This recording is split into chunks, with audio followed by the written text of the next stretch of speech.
What is going on, guys? I am your older than average gamer back for another video. Today we're going to be breaking down a little bit of the settings options for Hell Let Loose and what might give you a little bit better of an experience. Lean toggle on, you don't want to be holding a button while you're aiming to do that.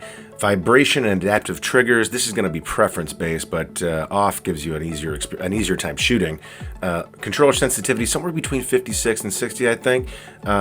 Controller sensitivity will ADS 36 to 40 I would go with. Movement dead zone, you want to leave a little bit higher if you're using L3 to steady aim, but look dead zone is where it's at. The lower the value here, the more fine aim adjustment you'll have. Gameplay settings, I like to turn the nameplate use icon down quite a bit. You'll notice there are a ton of friendly icons all over your field of view. This makes them a little easier to look around, so to speak. Motion blur off, right? I think we all know that by now. Controller settings are where it gets a little interesting.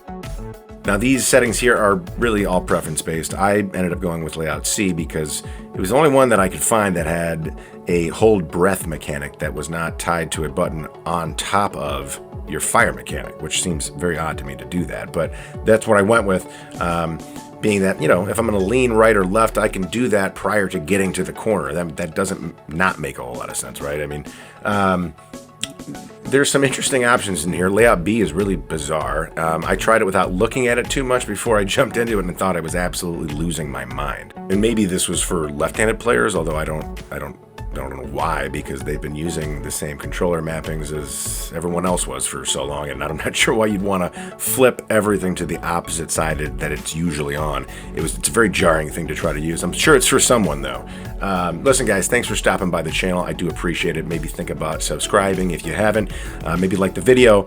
Coming back for more. I hope this was useful for you. Cheers, and we'll see you later on in the week.